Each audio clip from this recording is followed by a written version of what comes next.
I stood at the bank counter and I couldn't stop shaking. My whole body felt like it was going to fall apart right there on that cold marble floor. Lucy was holding on to my left hand so tight that my fingers were going numb. And Tommy had his little arms wrapped around my right leg, his face buried in my coat because he wouldn't stop crying. It was Christmas Eve. The clock on the wall said 7:45 p.m. Most people were home right now sitting by their Christmas trees, drinking hot chocolate, watching their kids get excited about Santa coming, but not us. We were standing in a bank that was about to close, and we had nowhere to go. My hands wouldn't stop shaking as I dug through my purse, looking for anything that might help us. I had 12 in cash. 12, that was everything I had in the world. Gerald had made sure of that. Just 2 hours ago, I had a home. I had a house where my children had their own bedrooms, where their Christmas presents were wrapped and waiting under the tree. But Gerald showed up with his new girlfriend, Vanessa, and told me I had 1 hour to get out. He said his lawyer found some legal trick that meant he could take the house back right now, tonight on Christmas Eve. I begged him. I actually got down on my knees and begged him to let us stay just one more night, just until Christmas morning, so the kids could wake up in their own beds one last time. And you know what he said? He laughed. He looked at me kneeling there on the floor and he laughed and said, "You should have thought about that before you wasted 15 years being useless." Lucy heard him say that. My 9-year-old daughter heard her father call her mother useless.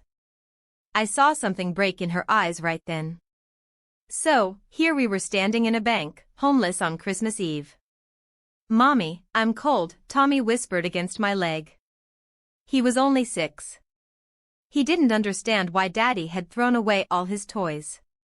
He didn't understand why we couldn't go home. "I know, baby. I know," I said, but my voice cracked. I was trying so hard not to cry in front of them, but tears were running down my face anyway. The security guard near the door kept looking at us.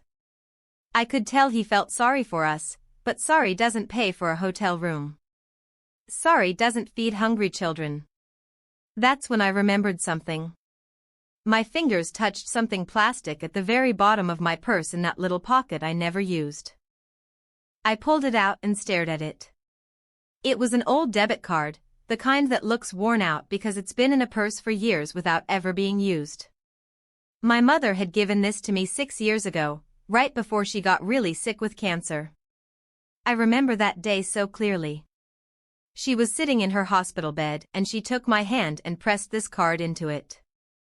"Trisha," she said, her voice weak but serious. "Don't use this card unless you absolutely have to. Only use it when you have nothing left. Do you understand me?" Nothing left. I asked her what it was, but she just closed her eyes and said, "You'll know when the time comes. Keep it safe. Keep it secret." She died 3 weeks later. I never used the card. I honestly forgot I even had it most of the time.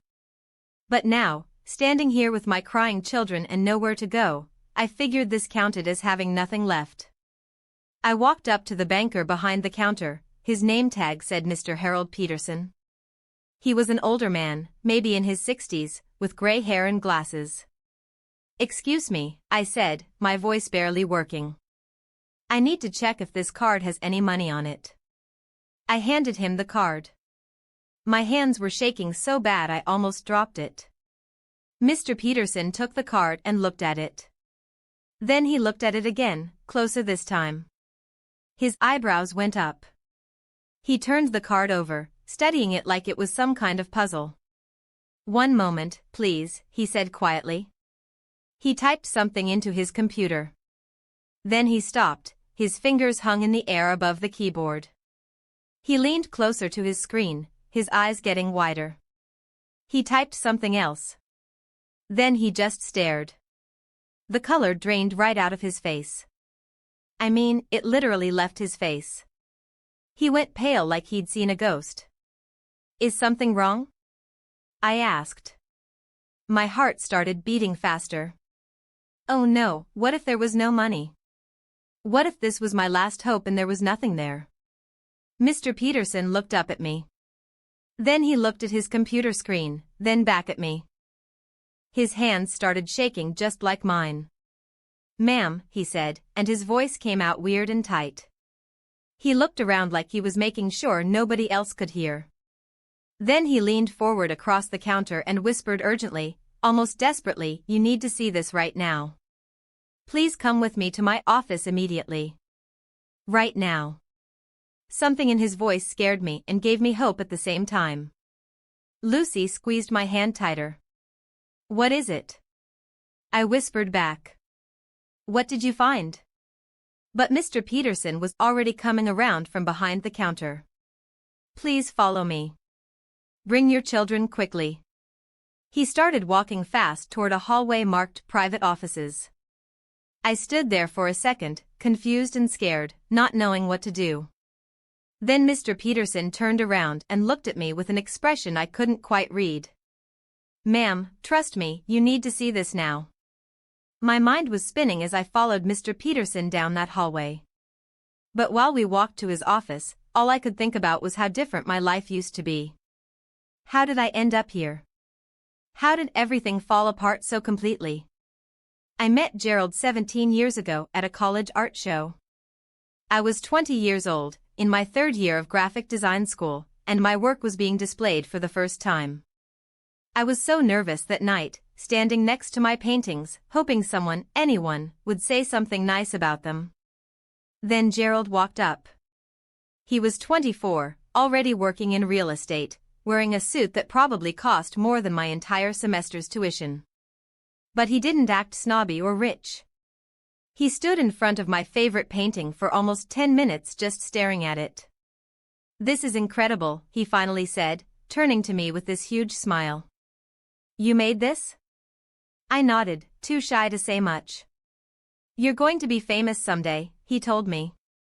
"I can feel it." Nobody had ever talked about my art like that before. Nobody had ever looked at me the way he did that night, like I was special, like I mattered. We started dating 2 weeks later. Gerald was everything I thought I wanted. He was confident when I was scared. He had plans when I didn't know what I was doing with my life. He talked about building an empire, about becoming someone important, and he said he wanted me right there beside him. "We're going to have an amazing life together," he used to say. "I promise you, Trisha, I'm going to give you everything." We got married when I was 22. I had 1 year left of college, but Gerald said it didn't make sense for me to finish.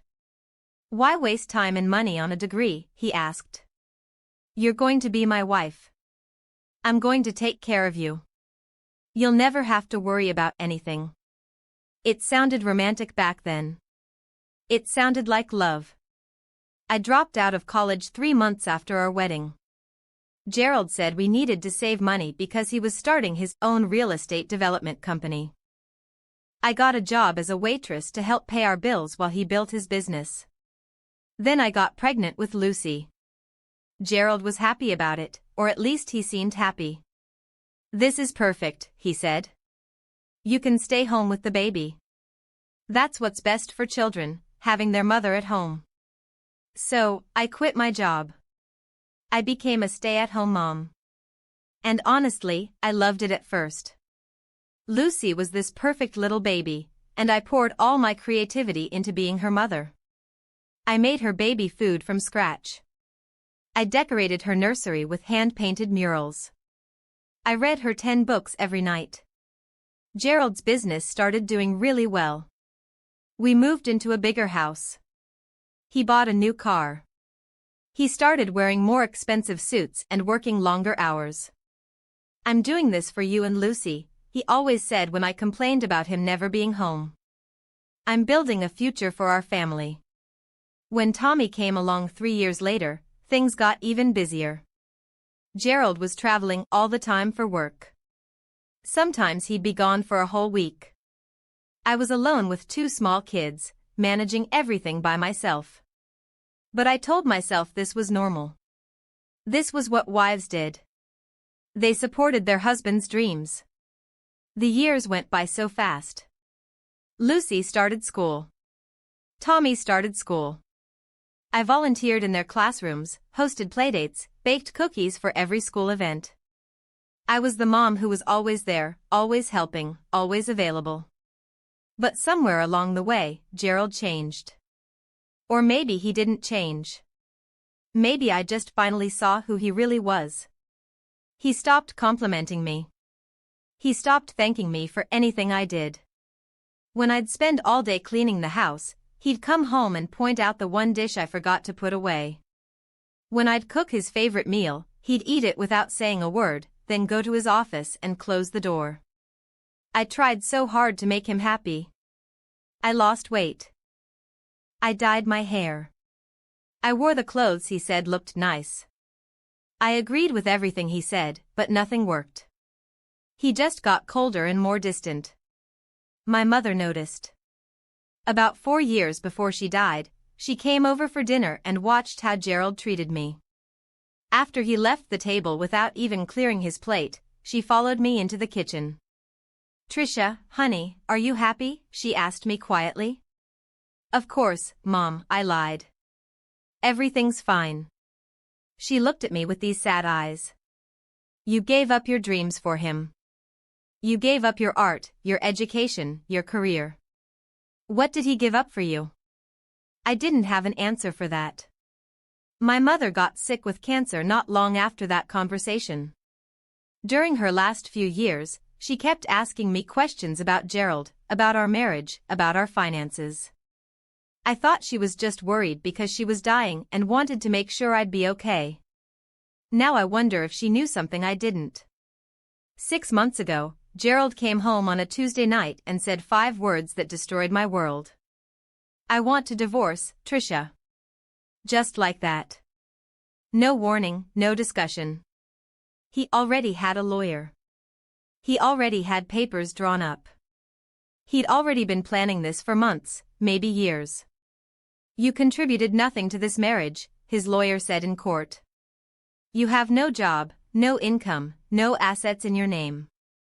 You're entitled to minimal support." I sat there listening to them describe my 15 years of marriage like I'd just been sitting around doing nothing. Like raising our children meant nothing. Like supporting Gerald's dreams meant nothing. The judge agreed with them. Christmas Eve started out quiet. Too quiet. I was in the kitchen making sandwiches for Lucy and Tommy's lunch when I heard a truck pull up outside. My stomach dropped immediately. I knew that sound. I knew what it meant. Gerald wasn't supposed to come back until next week. That's what his lawyer had told my lawyer. I had until January 5th to find a new place and move out. I had exactly 2 weeks. We'd even agreed on it in writing. But when I looked out the window, there he was. Getting out of his black Mercedes like he owned the place, which according to the court he did. Vanessa got out of the passenger side. She was wearing these expensive boots and a coat that probably cost more than I spent on groceries in 3 months. She was 26 years old. Gerald's former secretary, the woman he'd been cheating on me with for who knows how long. Behind them, a huge moving truck pulled up to the curb.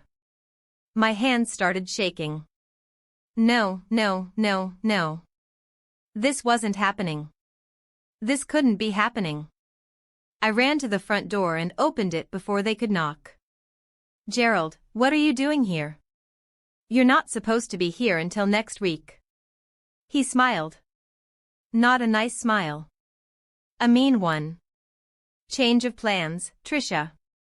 My lawyer found something interesting in the divorce agreement. Turns out there's a clause that lets me take possession of the house immediately if I give you proper notice, which I'm giving you now. "What are you talking about?" "We had an agreement." "Had," he said, walking right past me into the house. My house. Our house. The place where I'd raised our children for 9 years. "Now I need you out today."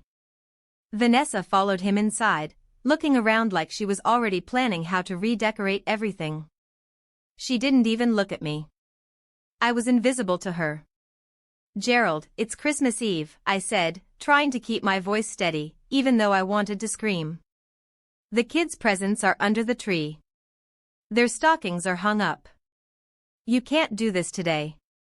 I can do whatever I want, he said, pulling out his phone. The house is in my name. The judge gave it to me. You're just a guest here, and I'm done being generous. Generous? The word came out like a gasp. You call throwing your children out on Christmas Eve generous? Where's Daddy? Tommy came running down the stairs, his face lighting up when he saw Gerald. My baby boy still loved his father. Still didn't understand that Daddy didn't want us anymore. Daddy, are you here for Christmas? Are you staying? Gerald's face didn't soften at all. No, Tommy. I'm here to move into my house with Vanessa. Tommy looked confused. But this is our house. Not anymore, kid. I watched my 6-year-old son's face crumple. Lucy appeared at the top of the stairs, and she understood immediately. She was 9, old enough to know what was happening. Old enough to see her father for what he really was. You have 1 hour, Gerald said, checking his watch. Take your personal items, clothes, toiletries, whatever. Everything else stays. 1 hour, Gerald. I can't pack up our entire lives in 1 hour. Then I guess you better work fast. He turned to the 2 men getting out of the moving truck. Start bringing in the furniture from storage. Put it anywhere there's space. I stood there in shock as these strangers started walking into my home, carrying boxes and furniture. Vanessa was directing them, telling them where to put things, acting like she'd lived here for years. Mommy. Lucy came down the stairs slowly, her voice small and scared. What's happening? I couldn't answer her. I physically couldn't make words come out of my mouth. Gerald walked over to the Christmas tree, our beautiful tree that the kids and I had decorated together just last week. Tommy had put a paper angel on top that he'd made in school. Gerald reached up and pulled it off, crumpling it in his hand. This junk has to go too, he said, tossing Tommy's angel into the fireplace. She hired a private investigator, Mr. Peterson continued. She collected bank statements, business records, emails, everything. It's all here. Every piece of evidence showing that Gerald Monroe has been stealing money and hiding it from the government, from his business partners, and from you. My hands were shaking so badly I couldn't hold the papers he was giving me. They scattered across his desk. Your mother also discovered something else, he said, his voice getting harder. She found proof that Gerald bribed his divorce attorney.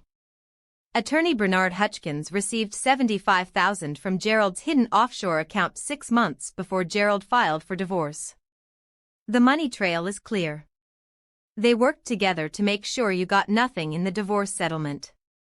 I felt like I was going to throw up. They planned it. They planned all of it. Yes. Your mother knew this was coming. She saw it before you did. That's why she set up this trust. That's why she gathered all this evidence. She was protecting you. Tears were streaming down my face. My mother, my sweet mother, who I thought worried too much, who asked too many questions, who always seemed suspicious of Gerald. She wasn't being paranoid. She was being smart. She was saving me. There's more, Mr. Peterson said. He pulled out a sealed letter from the envelope. It had Trisha written across it in my mother's shaky handwriting. She must have written it when she was very sick. She left this for you, he said, handing it to me. She said you should read it when you were ready, when you had nothing left, when you needed her most. I took the letter with trembling hands. The paper was thick and expensive, just like my mother, always doing things properly, even at the end. The evidence in this envelope is enough to reopen your divorce case, Mr. Peterson said. It's enough to get Gerald arrested for fraud and tax evasion. It's enough to prove that your divorce settlement was obtained through illegal means. I stared at the letter in my hands. Your mother left you everything you need to fight back, Mrs. Bennett. Everything. I sat there holding my mother's letter, afraid to open it. Lucy and Tommy had finished their hot chocolate and were sitting quietly watching me. They didn't understand what was happening, but they could tell it was important. Mr. Peterson stood up. "I'll give you some privacy," he said gently. "Take all the time you need." After he left, I just stared at the envelope. My mother's handwriting looked shaky, like her hands were trembling when she wrote my name. She was dying when she wrote this. She knew she was dying. And instead of resting, instead of focusing on herself, she was thinking about me, protecting me. I carefully opened the envelope. Inside was a letter written on several pages of her favorite cream-colored stationery, the kind she always used for important things. "My dearest Trisha," it began. "If you're reading this, it means I'm gone. It also means you've hit rock bottom. I'm so sorry I'm not there to help you through whatever Gerald has done. But I want you to know that I saw this coming. I saw it years ago. I never liked Gerald. I know you knew that even though I tried to hide it, but a mother knows. I saw how he looked at you like you were something he owned instead of someone he loved. I saw how he talked about your art, your dreams, like they didn't matter. I saw how he convinced you to give up everything that made you special. For years ago, I started noticing strange things about his business. I still had some connections from my accounting days and people talk. They mentioned Gerald's name in ways that made me worried. So I started digging. What I found made me sick, sweetheart. Gerald has been stealing money for almost a decade. He has accounts in the Cayman Islands, in Switzerland, in Panama. He's been lying on his taxes, lying to his business partners, lying to everyone. The man has over 8 million hidden away that nobody knows about. Nobody except me. And now you. I hired a private investigator named Robert Chen. He's the best. He's been watching Gerald for 3 years. He has photographs of Gerald meeting with Vanessa Cole. Did you know they've been together for 4 years? For years, Trisha. Long before he asked for a divorce. Robert has pictures of them at hotels, at restaurants, even at a house Gerald bought for her using his hidden money. But here's the worst part, and I'm so angry I can barely write this. Gerald planned your divorce 2 years ago. He met with attorney Hutchkins, and they created a strategy to make sure you got nothing. Gerald moved all his visible assets into business accounts. He made it look like he was barely making any money. He set up the whole thing so that on paper he was almost broke. Then he paid Hutchkins $75,000 under the table to make sure the judge ruled in his favor. Everything in that divorce was a lie. Every single thing. I've spent the last 2 years of my life gathering proof, every bank statement, every email, every photograph, every lie. It's all in the safety deposit box at First National Reserve Bank. Mr. Peterson has the key. He's a good man. He'll help you. I've also set up this trust for you. I started it when you were just a little girl because I always wanted you to be independent. I wanted you to have your own money, your own security. But I made it larger in these last few years. I liquidated everything I had. I sold my house, my car, everything. I invested it carefully. I wanted to make sure you and my grandchildren would be okay when Gerald finally showed his true colors. 2.7 million isn't enough to match what Gerald stole, but it's enough to fight him. It's enough to hire the best lawyers. It's enough to make sure Lucy and Tommy are safe and cared for while you rebuild your life. Trisha, my sweet girl, I need you to understand something. You are not useless. You are not worthless. You gave up your dreams for a man who didn't deserve you. But that doesn't mean those dreams are gone forever. You are still the talented, creative, brilliant woman who painted those beautiful pictures. You are still the daughter I raised to be strong and independent.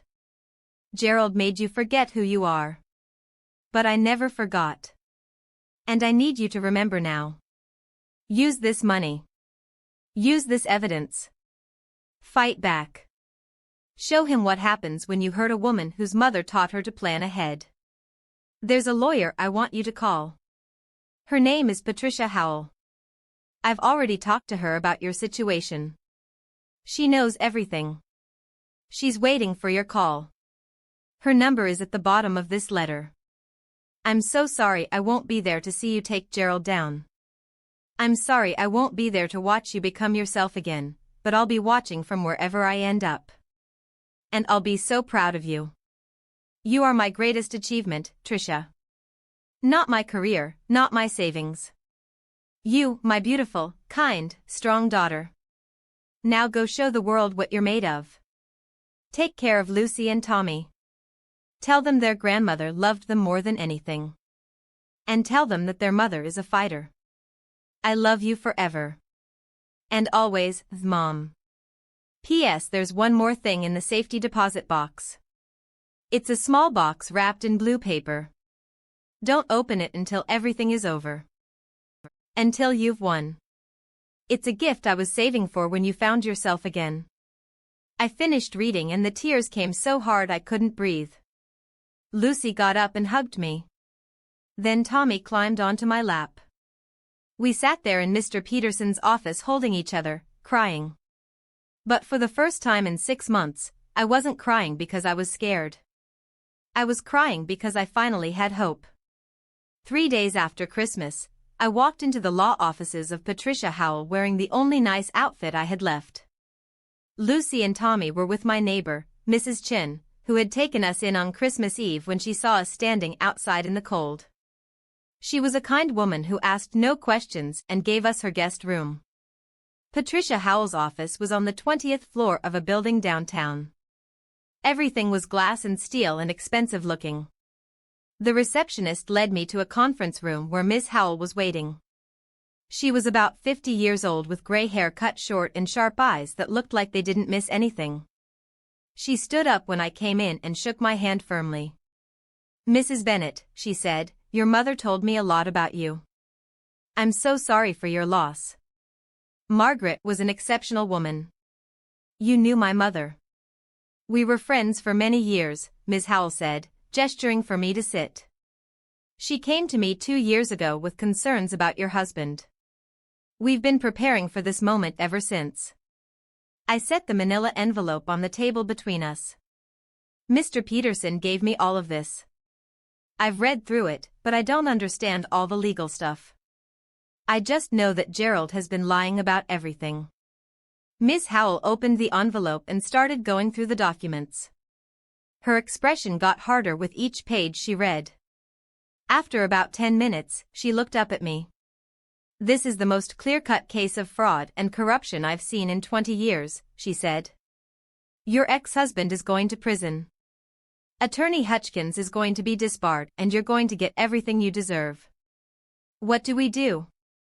First, we file an emergency motion to freeze all of Gerald's assets.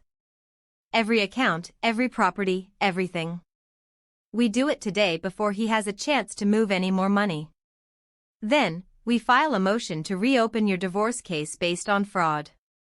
We're going to prove that the entire settlement was obtained illegally." My hands were shaking again, but this time it wasn't from fear. "How long will this take? With evidence this solid?" "Not long. Maybe 2 months. Your mother did all the hard work for us.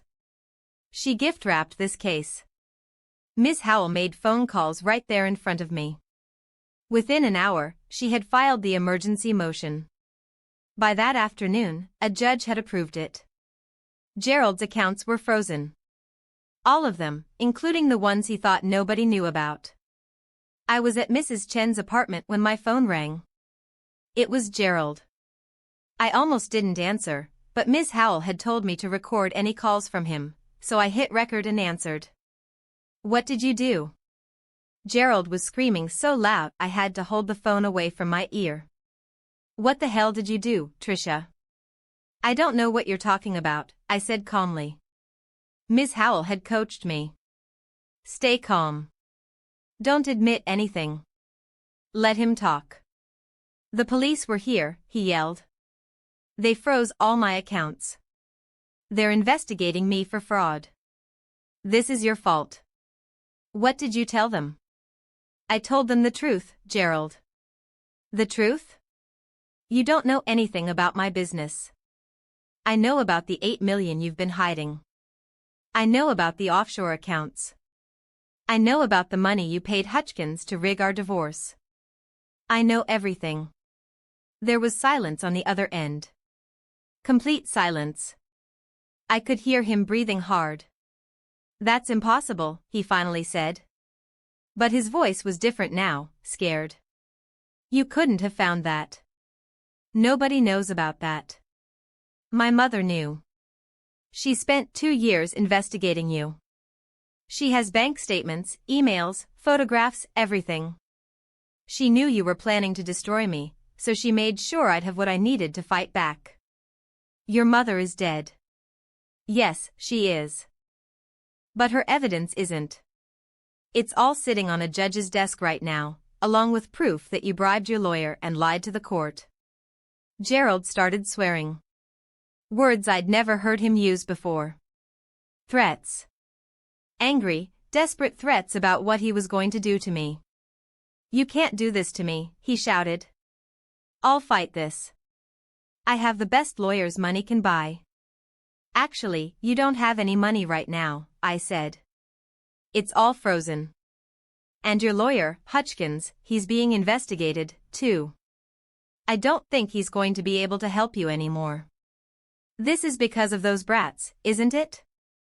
Gerald's voice turned mean. You're doing this for those kids. You always cared more about them than me. Something inside me snapped. Those kids are your children, Gerald. Lucy and Tommy are your son and daughter. And yes, I care more about them than you because they're good people. They're kind. They're nothing like you. You'll regret this, he hissed. I promise you, you'll regret this. No, I said quietly. I regret the 15 years I wasted on you.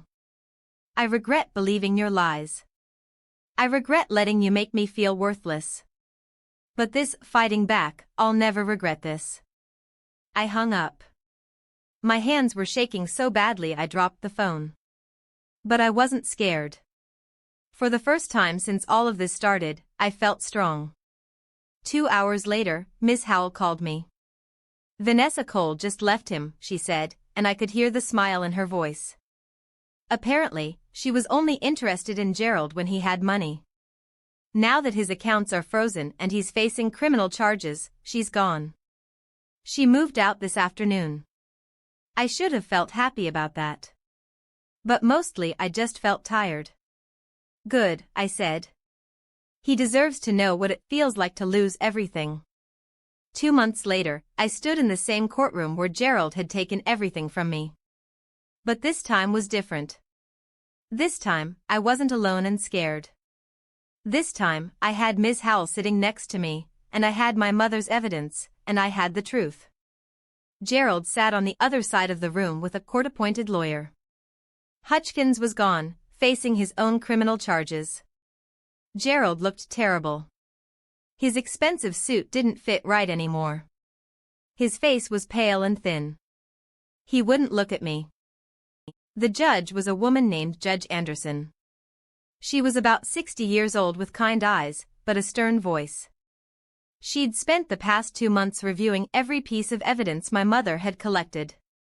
This is one of the most disturbing cases I've handled in my 30 years on the bench, Judge Anderson said, looking directly at Gerald. Mr. Monroe, you systematically lied to this court. You hid assets. You bribed an officer of the court. You manipulated legal proceedings to cheat your wife out of what she was legally entitled to. Gerald's lawyer tried to say something, but the judge held up her hand.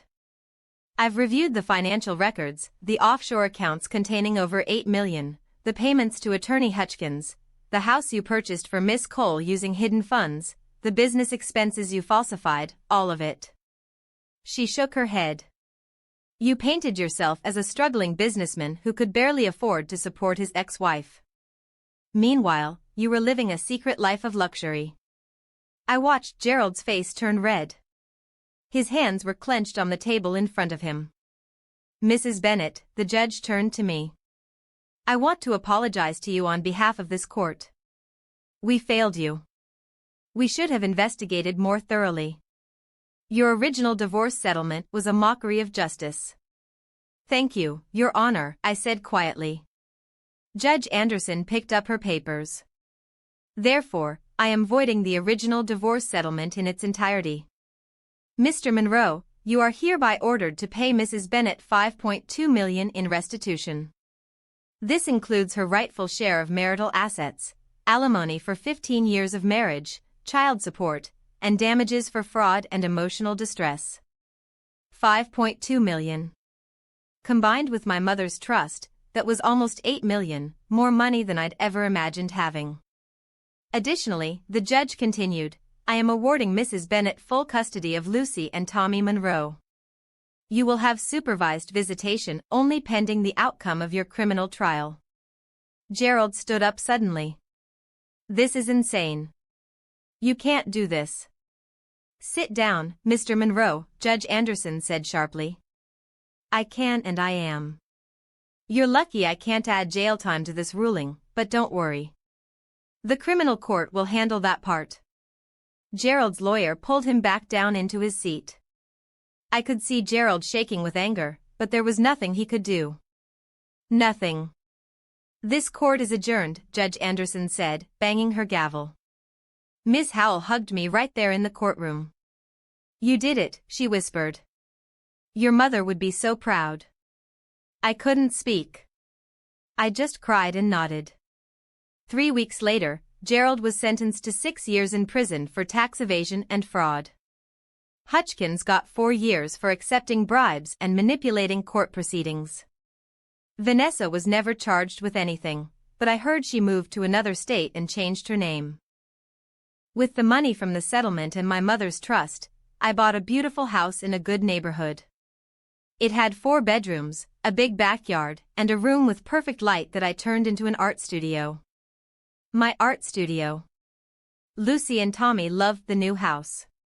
They each got to decorate their own rooms however they wanted. Tommy chose dinosaurs and spaceships. Lucy chose purple everything. They were happy. Really, truly happy in a way they hadn't been in years. I started painting again. At first, my hands felt clumsy, like I'd forgotten how. But slowly, it came back. The colors, the shapes, the way art made me feel alive and whole. I'd been dead inside for so long, I'd forgotten what it felt like to create something beautiful. I also started my graphic design business again. Miss Howell helped me set everything up legally. Within 3 months, I had 5 clients. Within 6 months, I had 12. People liked my work. They said it was creative and fresh and different. On a warm Saturday in April, I took Lucy and Tommy to visit my mother's grave. We brought flowers, their favorite kind, pink roses. Tell us the story again, Mommy, Tommy said as we stood there. About how Grandma saved us. So I did. I told them how their grandmother had been so smart and so loving that she'd spent her last years making sure we'd be okay. I told them how she'd gathered evidence and saved money and planned everything perfectly. I told them how she'd known their father was bad before anyone else did. Is Grandma watching us from heaven? Tommy asked. I smiled. I know she is, baby, and I know she's proud of both of you. Lucy put her hand in mine. Are you happy now, Mommy? I looked at my daughter, my beautiful, smart, strong daughter who'd been through so much. Then I looked at Tommy, who was already running around the cemetery looking at flowers and butterflies, being a normal, happy kid again. Yes, sweetheart, I said. I'm happy. Finally. That night, after the kids were asleep, I remembered something. My mother's letter had mentioned a gift in the safety deposit box. A small box wrapped in blue paper that I should open when everything was over. Everything was over now. I'd won.